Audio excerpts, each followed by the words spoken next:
FM. Ka lebitso ke nna Sipho Masigo, ne ke re ke dumedise botlhe ba leng gore ba mametse Jozi FM, as well as all the listeners who are listening to other radio stations right now. Ntate we, ne ke re mme speaker o santsana tlo joina inana le bothatanyana, ne ke re khotsa ga ile gore re ka khona re nke fela a few minutes nyana wena o ka simolla ka the interview le ntate Mnenze. Madam Speaker o loga inana le bothata jaanong o rile wa borarabolla, so ne re kopa fela 2 minutes fela gore maybe wena o ka simolla ka the interview le ntate Mnenze ga ile gore o ka khona.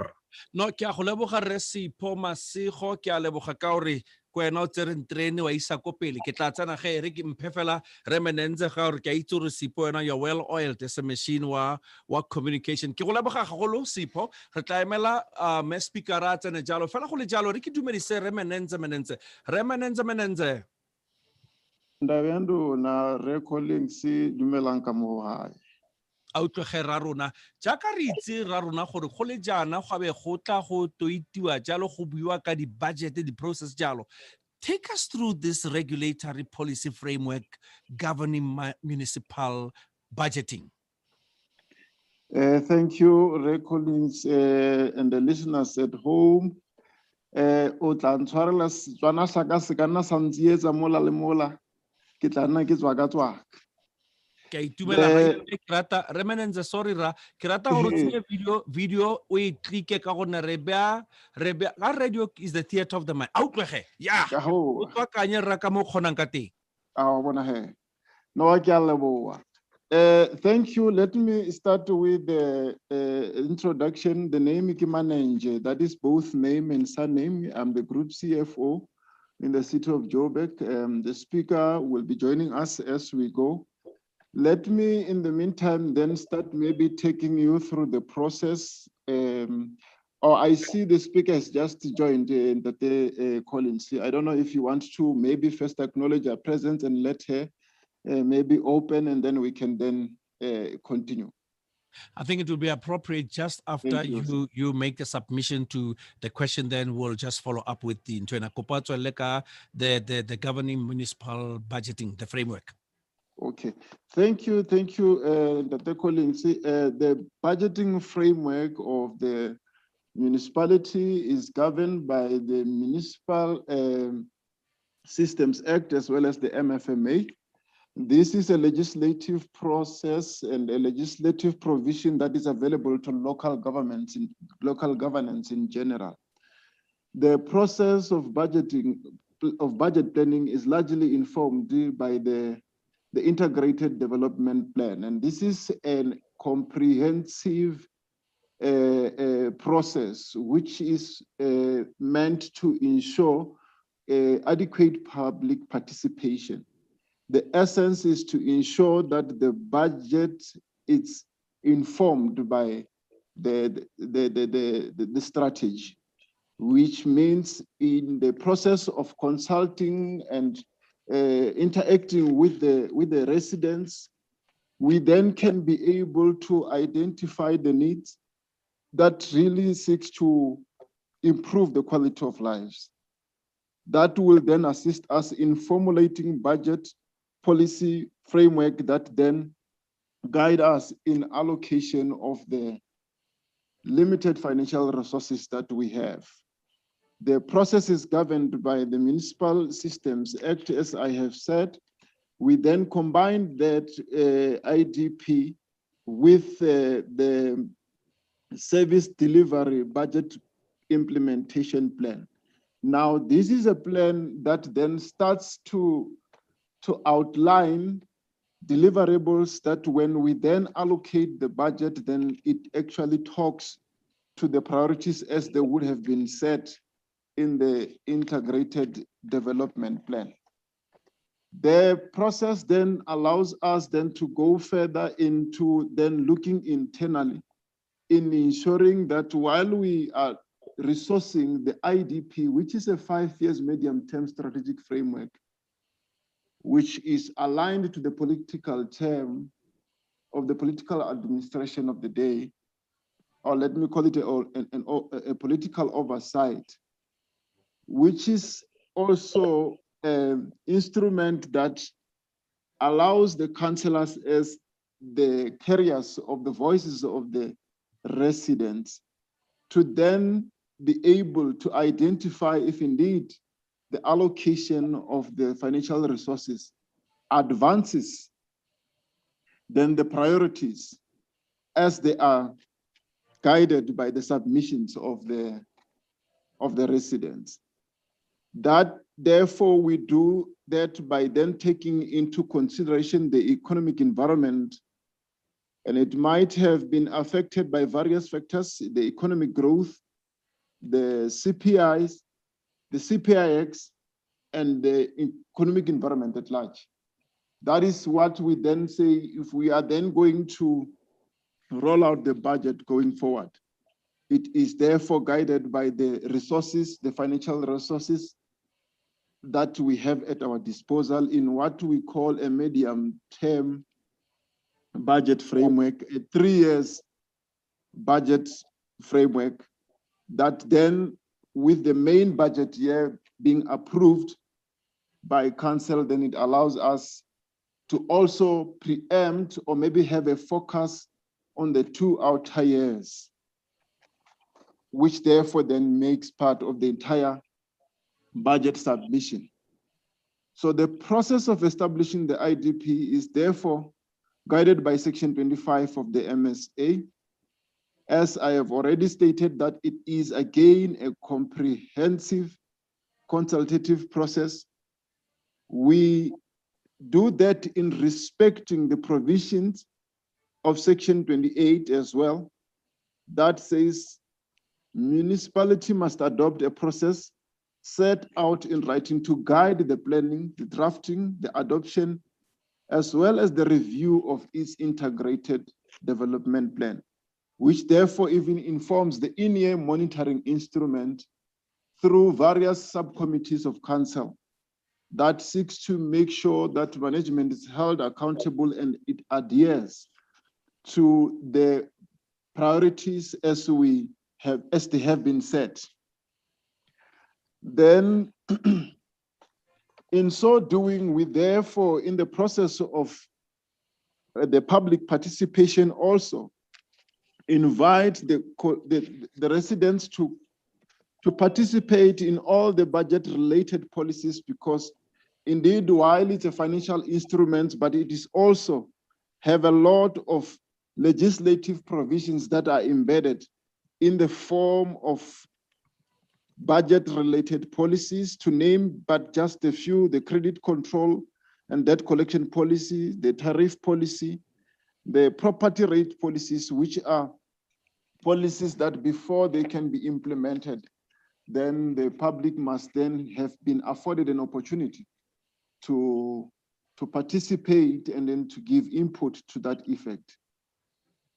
So in order to ensure efficiency in planning, the MFMA does then provide for us, given that capital projects are usually not possible to be implemented within a single financial year, then the Act does then allows that we then can approve the medium-term budget, taking into consideration that there are projects that could be of 3 years or 3 years ahead of the budget year, which therefore means once the council then has approved those budgets, even if they are multi-year budgets, then can start to be rolled out as a result. Beautiful. Remanente, or some of these things cannot be carried out immediately. It's a stretch. Even, you know, the chunk that you gave me in just one question, that much until we get to a point of acknowledging the speaker, Mamulele, just to come in and acknowledgement. Mamulele, just to hear your voice and see what colors you're wearing today. Speaker? No, remnants, o kare ya no speaker Unmute. Okay, good afternoon. Good afternoon, Josie FM. Good afternoon, Tate Hans, and the viewers and the listeners. And please, good afternoon to our panelists. My apologies for being late today. Yeah, it's one of those days. I really apologize. You can carry on, Tate Hans. No, I was just trying to check the background change. Like, are you consistent? I can trust you with consistency. Now, the spending and delivery servicings, the services, monitoring spending and delivery. How do you ensure that this is executed with due diligence? The process of budget allocation already in it, what is embedded is the forecast in how the projects are going to be rolled out.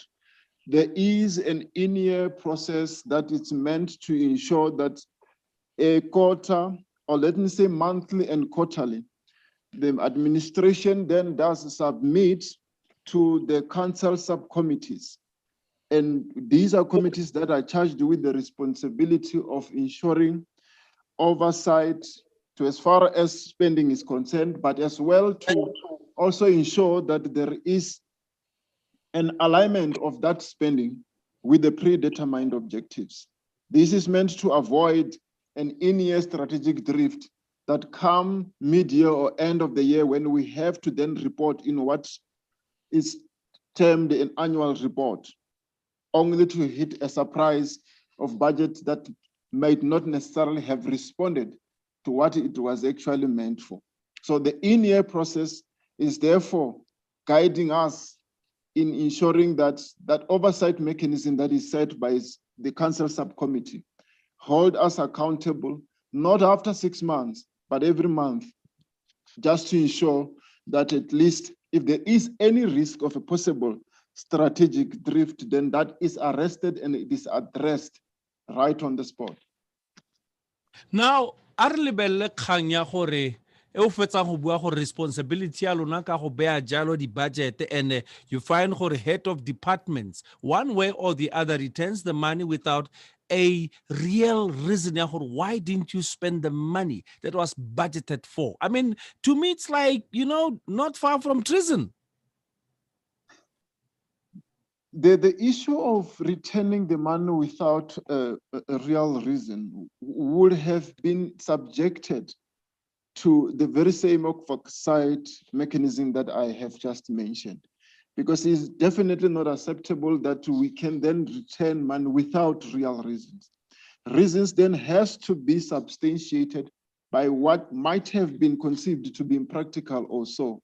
Where there are commitments that the colleagues, then it is for those reasons where there are commitments, even if the actual money has not been spent, but if the legal obligation has been realized, it is then for those reasons that we then have to apply for a rollover. Because if a commitment is made, that therefore means that money will then ultimately be spent for what it was meant for. Now, it is definitely never going to be acceptable that money should be returned without real reason, because for us to be able to do so, we should have passed the test that it's said by the council subcommittees that holds management responsible to particularly provide those reasons to make sure that if money is not going to be spent, the reasons that are submitted are adequate and are acceptable.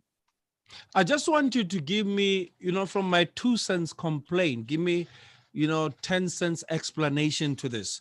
Because sometimes you find that sports and recreation facilities, you might know them from the report of whoever is handling that to say, Soweto's, recreation and everything, it's tops. Everything is fine. But upon investigation, you find that actually the reports we're getting were not the truth. And half of it, a budget was made. Every time budget came for maintenance of facilities and all that. But you look at the facilities where we are, then you say, hey, but there's monies that were allocated towards that. What happens there? There are processes that are meant to ensure quality assurance in all the activities that we embark on, which is what then even guides the payments before they are actually made to make sure that before such payments are made, the quality that is expected as per the contracts that would have been entered into is adhered to. And therefore, if it then happens that we find ourselves in situations of that nature, obviously there must be remedial actions that meant to address that, given the fact that the quality standards should definitely not be compromised.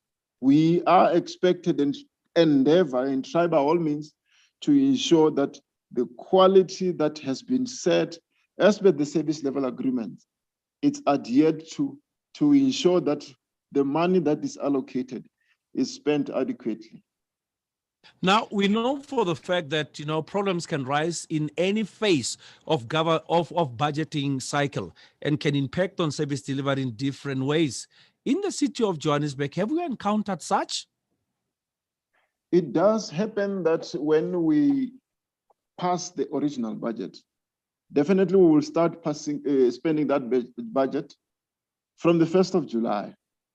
But we all know that from the 1st of July to December, which marks the half year of the financial year, a lot could happen within the financial, within that 6 months, which might be a shift in the economic environment that to a certain extent may mean whatever we might have had as a focus of our revenue, it might have went either up or down.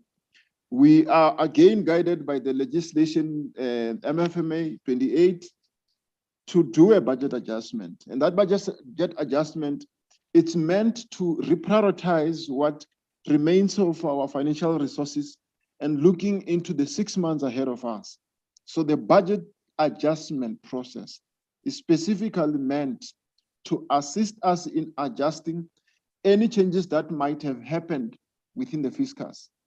Usually that we do looking into what we might have done up until the end of December. The law says while we do so, that adjustment has to be passed, tabled in council by no later than the 28th of February on any financial year.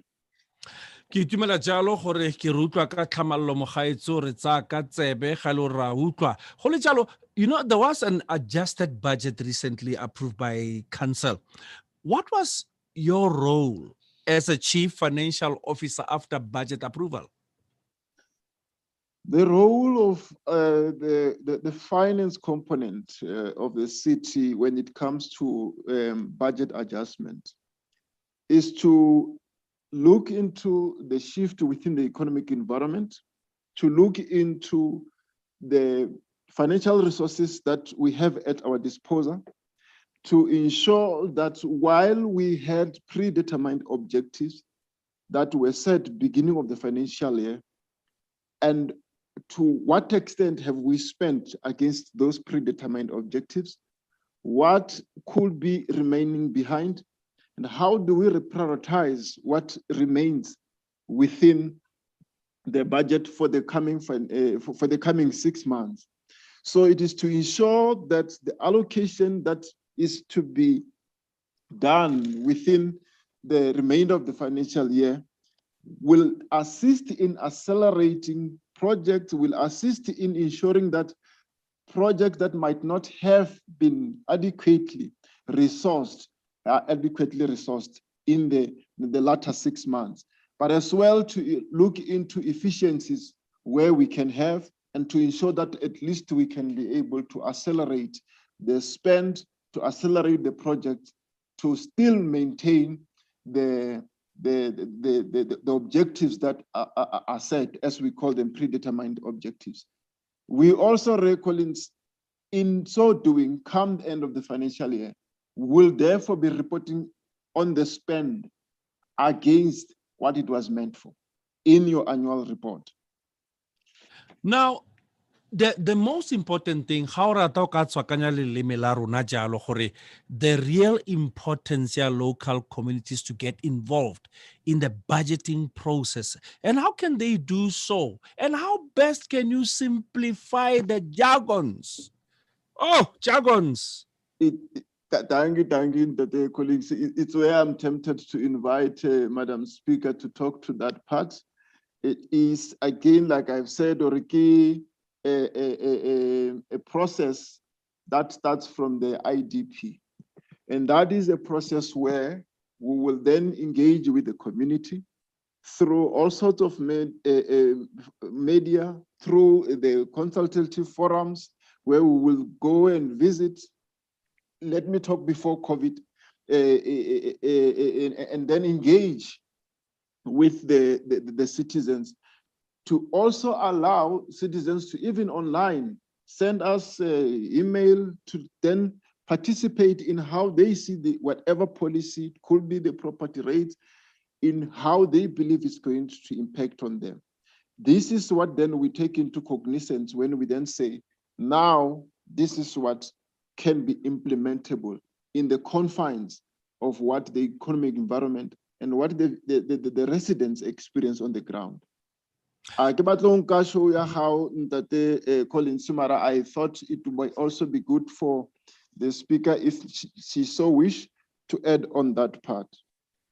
Mamulele, wa utlwa re anong ba o ka re anong di invoice ba bona ka rota ditsa ko bone latlele ko remane.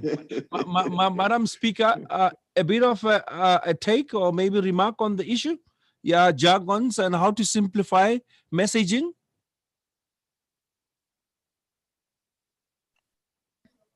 Yes, thank you very much, Tate Hans, and my apologies to be late again. And thank you very much, Mr. Manenze, for taking our communities through on the budgeting process. Yes, you are right. In fact, the budgeting process, Tate Hans, starts with what we were discussing the other week, the community-based planning. It begins with CPP, where communities are making inputs in the development of the new IDP, which is going to take 5 years. So then it is the CPP process where we talk to the communities. We could not go to communities physically, as Mr. Manenze is saying, but we have been online, even on this platform, and we have been online doing sessions online with different communities for the past weeks, for the communities to tell us, one, to ask for us to give feedback to the communities of what has been happening in the past 4.5 years or so, and what are the communities expecting the city to do in the coming 5 years, which is the input that we were sourcing. Then we develop the draft IDP. We take the draft IDP to the communities. Then there's also sessions with the communities on the property rates that, as Mr. Manenje has said, policy. So the community must also input on the property rates policy. And also the communities must understand why the property rates is increasing or why there's a change and everything. So these jargons, CPP is a community-based planning. From community-based planning, it's a property rates policy, then RIAGO integrated development plan. All these things, we do them because we want to plan with the communities. And when it comes to budget, as now we are talking budget, he has explained the difference between adjustment budget and the upcoming budget process that we are now engaging on. We have to come back to the communities and say, out of these things, the budget that is allocated will fit for 1, 2, 3, 4, and 5, and 6. We won't be able to do it in this budget. So I hope I have responded to the question that they answered and clarified the jargons. And on that note, Mamulele, then you are taking on the baton continua, Utswela Jalo, and streaming with other radio stations. Welcome, and thank you very much, Mamulele. As my co-host, please continue with the show. From our side, we're taking a commercial break. Thank you very much, Josie FM, and the listeners. I also want to inform our viewers that we are live on Facebook, we are live on Twitter, and we on Facebook, we are also live on Nongceba Mulwele. which is the my Facebook page, and also at 6 to 8 p.m. on Josie FM. Speaker_COJ on Twitter. Thank you very much, Josie FM. We were live on Josie FM up until now at 7 o'clock. We have also other community radios that are with us.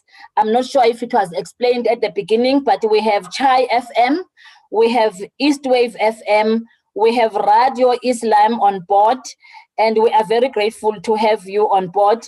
We know that Chai FM will stream the show tomorrow morning between 9 and 10. Now, Mr. Manenze, I just want you to take through our communities on the importance for local communities to get involved in the budgeting process. I think in my response as well to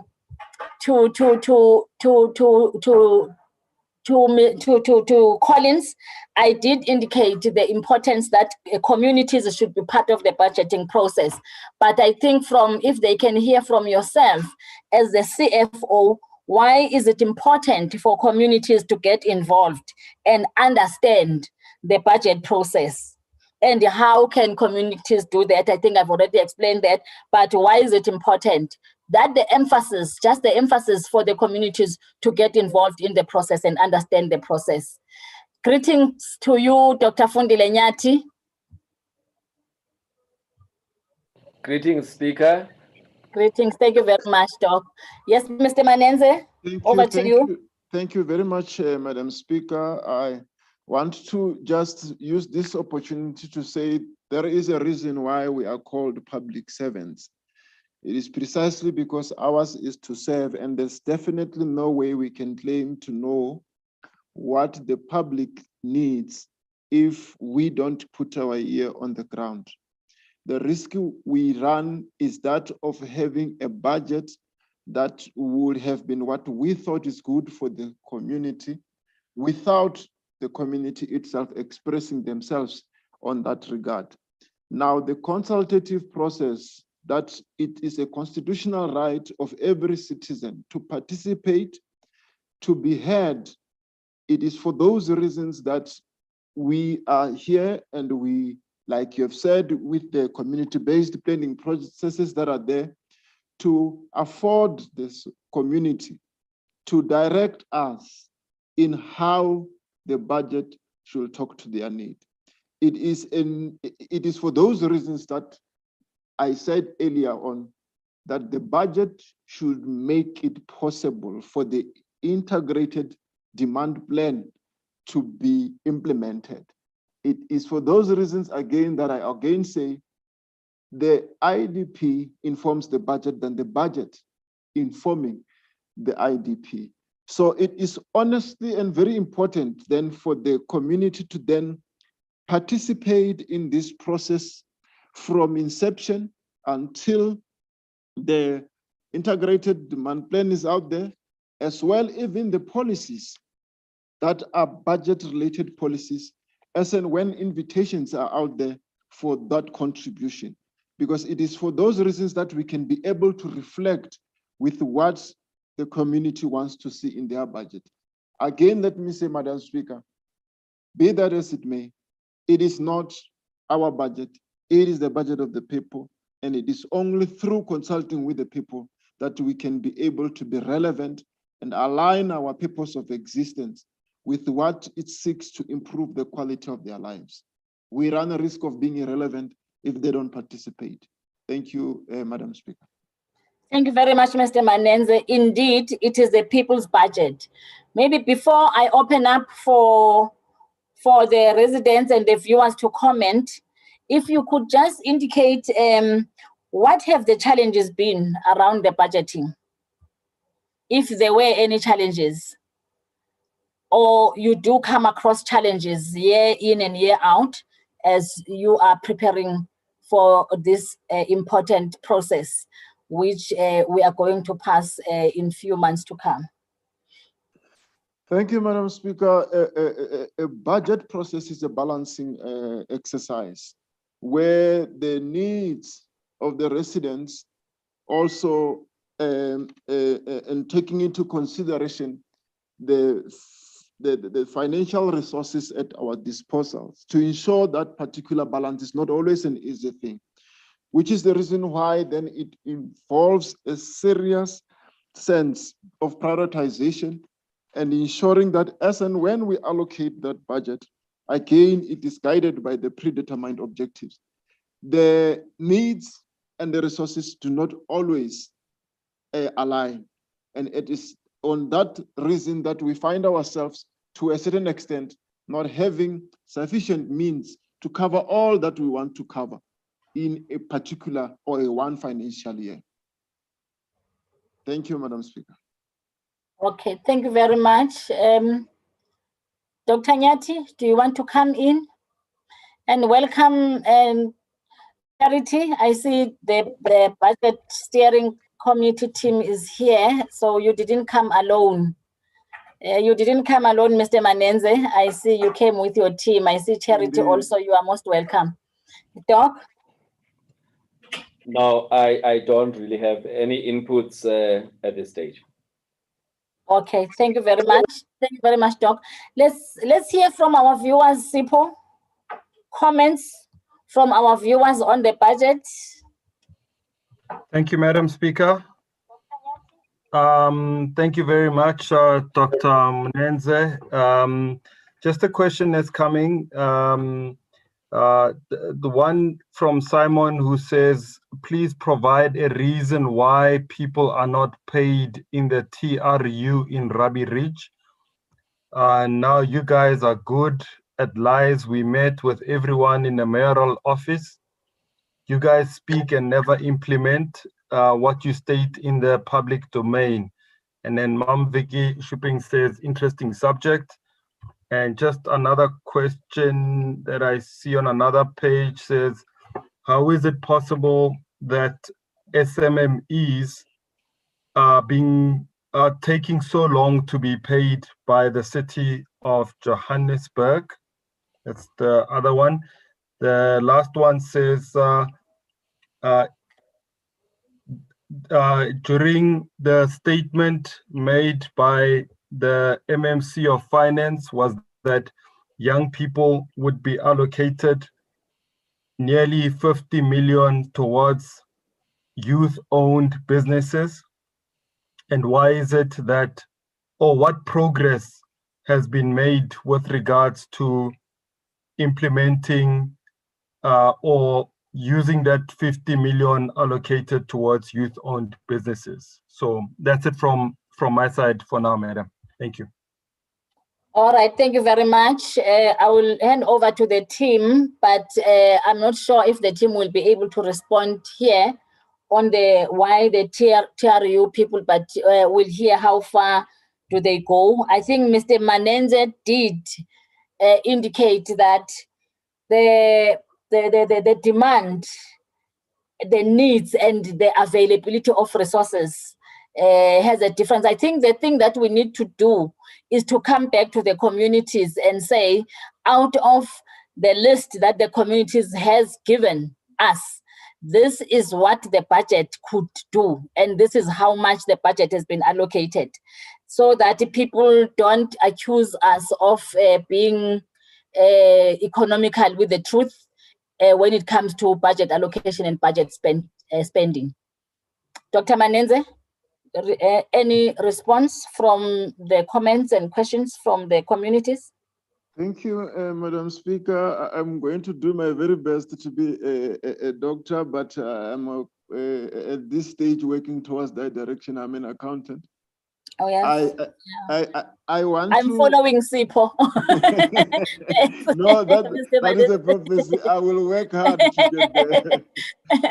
I seriously take the issue of paying service providers, suppliers within the legislated period of 30 days very serious, and will rather say where there are any service providers that have not been paid and there are no any queries with regards to those invoices, that should be escalated to finance for us to assist in ensuring that service providers are paid.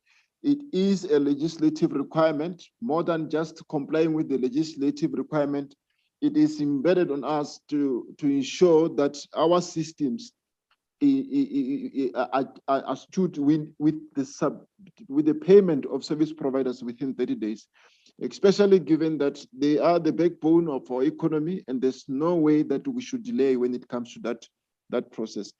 I'm not sure we are able to respond to the issue of Rabi Rich, Madam Speaker. That may need a subsequent response.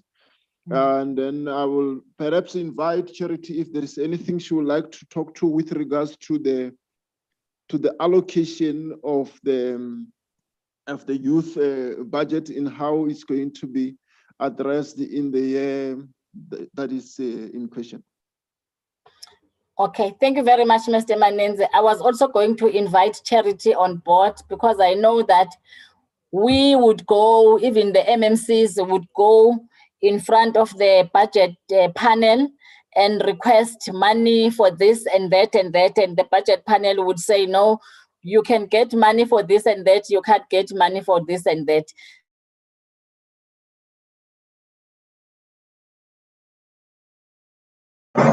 Thank you, Madam Speaker.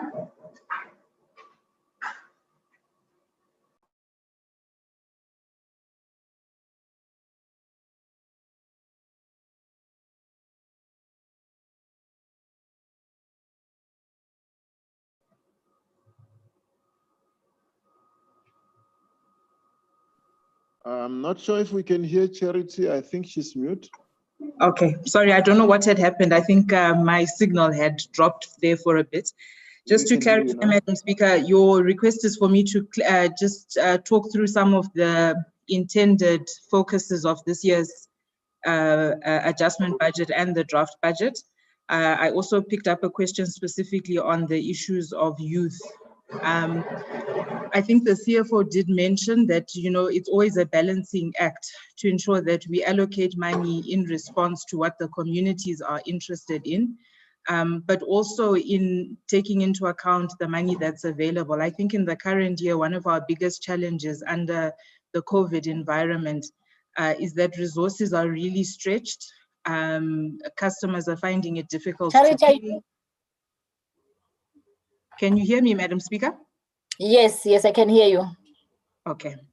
So I was saying customers are under quite a lot of strain at the moment to pay for services, and more than 70% of our resources that we use to provide services come from what we receive from customers, from them paying for services rendered by the city. So it's really been a difficult year with many people having lost their jobs and are struggling to pay.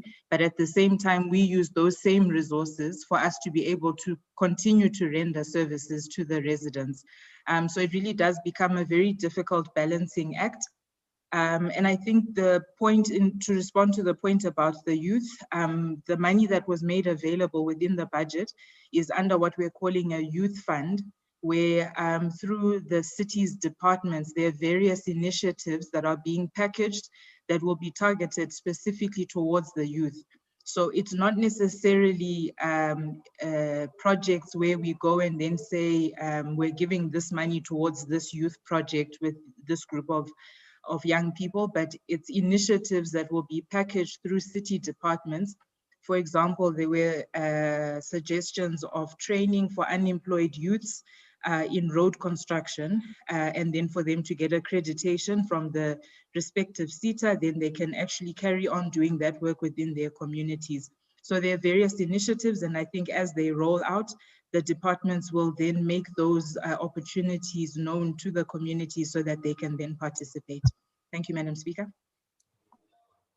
Thank you very much for that explanation, especially the explanation on the non-availability of resources, that it is linked with what the customers or the residents could afford in terms of the payment of services, which speaks to one of the topics that we had on the other day, where we were encouraging communities, those who can still afford to pay for the services, because the city survives on the payment of services by our communities. Maybe the last question from my side would be then the role of councillors. Why is it important that the councillors as public representatives are part of this process?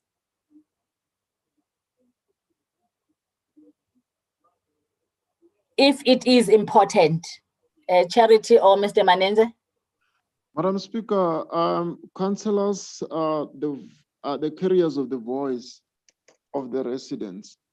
They are there to ensure that they give assurance to the residents that their needs are going to be executed by administration.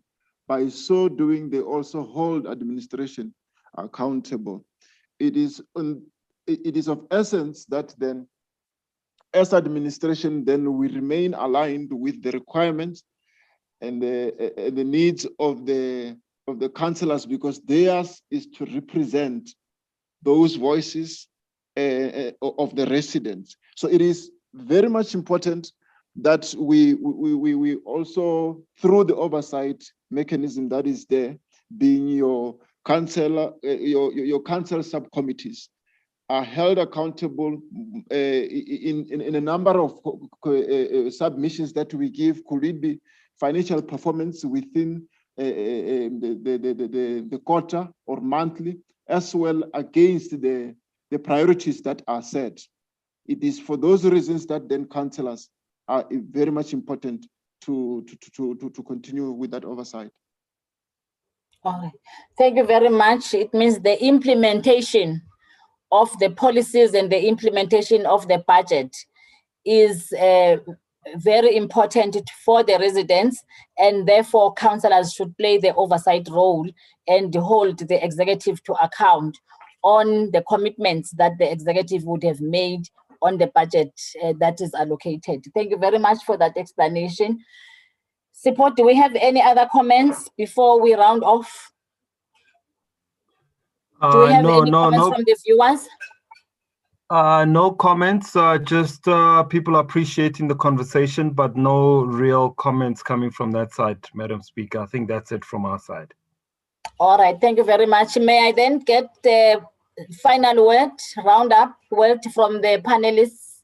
Let me start with Charity. Charity, any last word that you would want the communities to hear? Yes. I think just to appeal to communities to work together with the city, because the city is, the city works better when we all play our part. So we play our part through paying for rates and services. We play our part by taking care of the community assets that are there within our communities, but also just to appeal to communities to participate when we come into their communities and open up the opportunity for them to comment to the budget and the IDP when it's tabled before council at the end of March.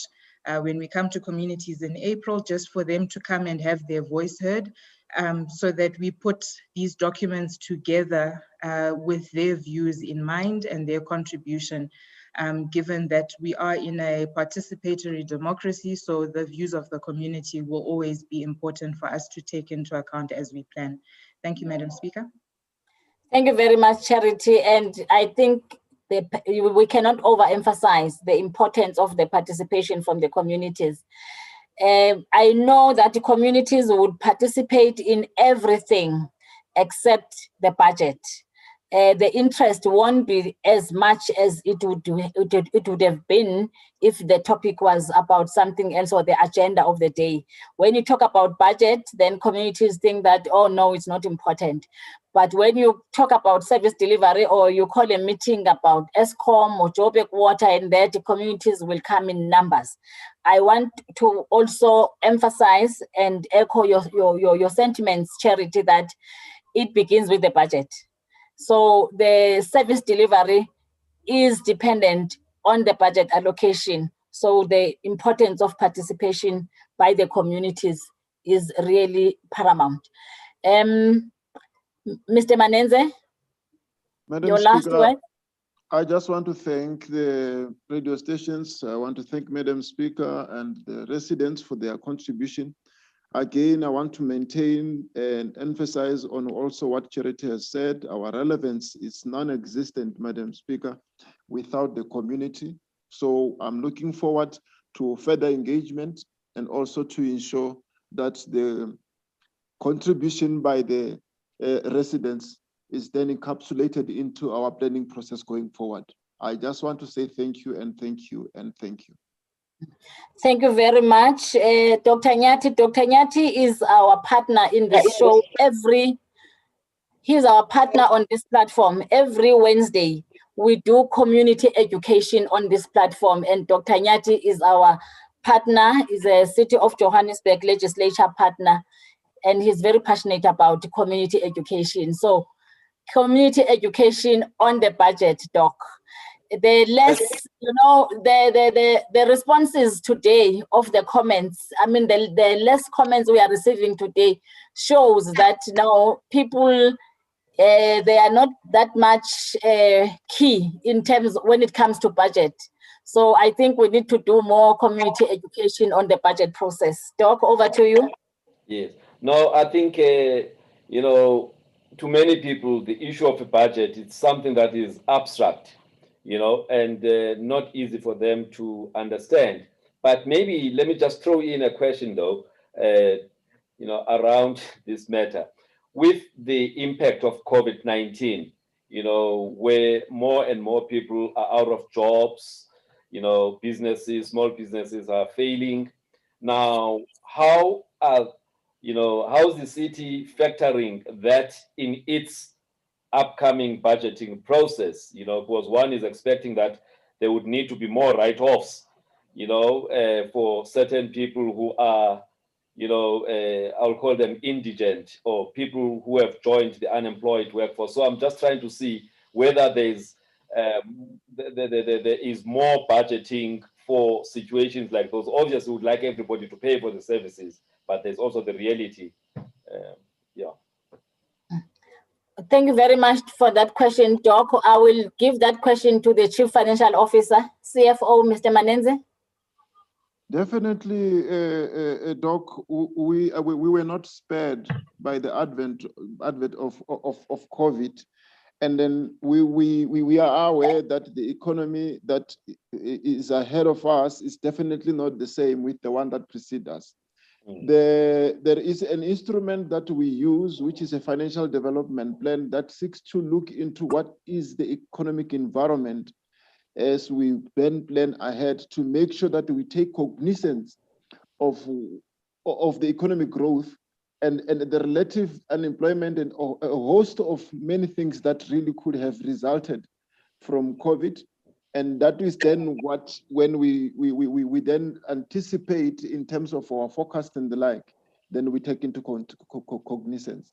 So it is a very robust, let me say, comprehensive process of ensuring that we don't just plan in tangent, but we respond and our budget talks to what is on the ground. Yeah. So in simple language, you are foreseeing a situation that collections may be a bit challenging in the year ahead.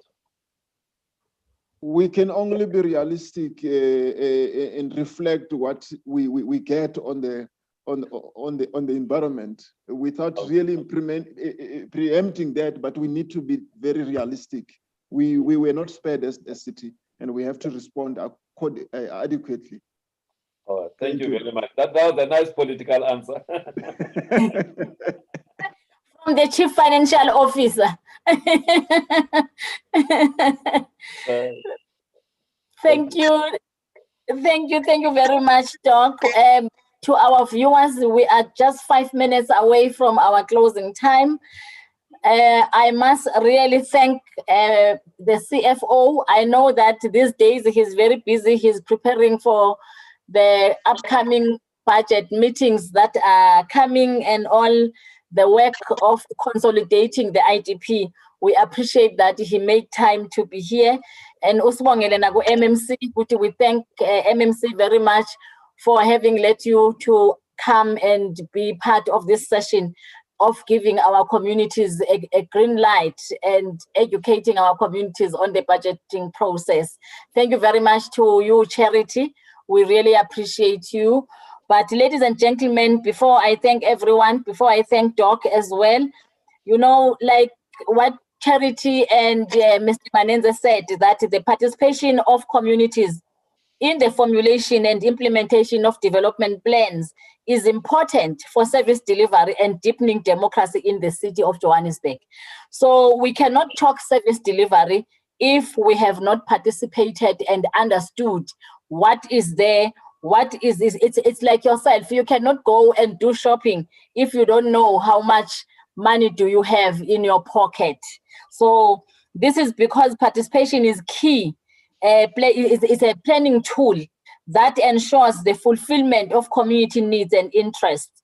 I therefore encourage you communities to develop an interest in these processes. Like I said, that there has not been much interest in terms of the budgeting process. So I am urging you to develop interest and strive to understand the process so that you too can hold us accountable in an effective manner. It shouldn't just become a blame game to say we're not fulfilling the needs of the communities and yet you don't even know how much is the budget of the city and how did it come that you have that particular budget. So we are saying together, let us govern this city, but it starts with understanding this. So make a habit of visiting our website if you have the means to get into the website, and the Joburg website is www.joburg.org.za.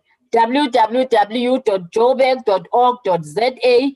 Then you will get us there because there are many informative documents that will help you to understand the city better on this, which includes the budget itself and the budgeting process. And you also have the opportunity to make your inputs in the budgeting process and the budget of the city. So these accessible documents, they range from all our policies, as we have spoken about the policies. I won't be mentioning all the policies, the IDP, the budget, as I said, even the scorecards for about Mr. Manenze, the senior officials of the city. You will get the scorecards there so that you can see that the city has employed capable people, capable officials who are educated in their for their line of duty. So you as communities have access to all this information at your fingertips. So go out there and equip yourself with the knowledge, because as they say, knowledge is power. So before you can hold us accountable, you have to be knowledgeable on how is the city governed and how is the budget of the city is done. So if you don't have access to the to online documents, you can go to the nearest office of the city of Johannesburg and you will get this information that I'm talking about. So ladies and gentlemen, at this juncture, let me thank the group CFO, Mr. Manenze, of our city, for being here. As I've already thanked you. Thank you very much, Group CFO. We really appreciate you. Thank Charity for being here and your team from the Group Finance Office. We really appreciate you. Let's carry on educating our communities. This shouldn't be the last time. As you said that you would want to have more of this. Let's keep on educating our communities. Department of Finance is the department that is not necessarily there on the ground with the communities, unlike the departments that are in charge of water and electricity. Finance is always working with the figures in the office. So the community should know that you are not only working with figures, but you can also do community education and empower our communities. A big thank you to our media partners. Josie FM, thank you so much. Chai FM, Eldos FM, Alex FM, Easwave Radio, and Radio Islam. Thank you very much for your partnership with the City of Johannesburg's legislature. We really appreciate you. The communities, your communities are our communities. Your listeners are our communities. Let us work together to empower our communities. We appreciate your partnership. Thank you to you, Bele, Dr. Fundi Lenyati, Siyabonga kakhulu Bhele Sibamba Ngazibini. Thank you very much. You are the reason why our shows run smoothly from the technical point of view, and for making sure that these shows are a success. A big thank you to you, and also a big thank you to all our viewers, all our followers who are tuning in every week. A big thank you to all the support staff from the Office of the Speaker, from the Office of Dr. Fundi Lenyati, from the City of Johannesburg. We really thank you very much. And the Office of the CFO today, of the Group CFO, thank you very much to your staff as well, CFO, and those who are not here, but they supported you from the background. We really thank you. Thank you to our most important stakeholders, and the reason that this show exists, and that it is to all our viewers and all our listeners. Thank you for your comments and inputs during this show. We really appreciate it. And with that said, I want to say this session is officially closed. Keep on following us every Wednesday, 6:30. We are here. Different topics, empowerment, empowerment, empowerment. Knowledge is power. Thank you very much. I nearly said Amandla. Thank you very much. Thank you, Madam Speaker. Thank you, madam. So much. Thank you, everybody. Bye. Bye-bye.